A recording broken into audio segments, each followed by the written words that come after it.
Indian premier league IPL দেখতে স্টেডিয়ামে নিয়মিতই হাজির হচ্ছেন বলিউড অভিনেত্রী শেহনাজ গিল। মাঠে তার উপস্থিতি নিয়ে চলছে জল্পনা কল্পনা, কারণ তিনি শুধু রয়্যাল চ্যালেঞ্জার্স বেঙ্গালুরুর ম্যাচেই নিয়মিত উপস্থিত হচ্ছেন। গুঞ্জন উঠেছে দলটির ক্রিকেটার দেবদূত পারিক্কলের সঙ্গে সম্পর্কে জড়িয়েছেন তিনি, যদিও এ নিয়ে এখনো কোনো মন্তব্য করেননি শেহনাজ বা দেবদূত।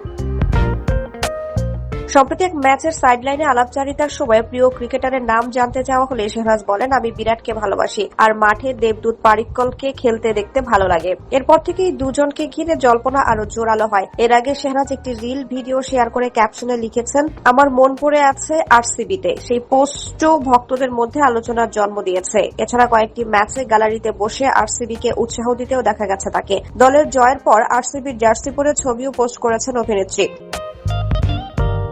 বৃহস্পতিবার একটি ভিডিও পোস্ট করে শেহনাজকে উচ্ছ্বাস প্রকাশ করতে দেখা যায়। মন্তব্যের ঘরে অনেকেই তাকে আরসিবির লাকি গার্ল বলেও আখ্যা দিয়েছেন। পাঞ্জাবি বিনোদন অঙ্গনের মাধ্যমে ক্যারিয়ার শুরু করেন শেহনাজ গিল, তবে বিগ বস 13-এ অংশ নেওয়ার পর তিনি ব্যাপক জনপ্রিয়তা পান। পরে সালমান খান অভিনীত কিসি কা ভাই কিসি কি জান ছবির মাধ্যমে বলিউডে অভিষেক হয় তার। এছাড়া থ্যাংক ইউ ফর কামিং ছবিতে অভিনয় করেন তিনি। ছবিটি 2023 সালে টরন্টো আন্তর্জাতিক চলচ্চিত্র উৎসবে প্রদর্শিত হয়। সবশেষ 2025 সালে মুক্তি পাওয়া পাঞ্জাবি চলচ্চিত্র ইকুরিতে দেখা গেছে শেহনাজ গিলকে।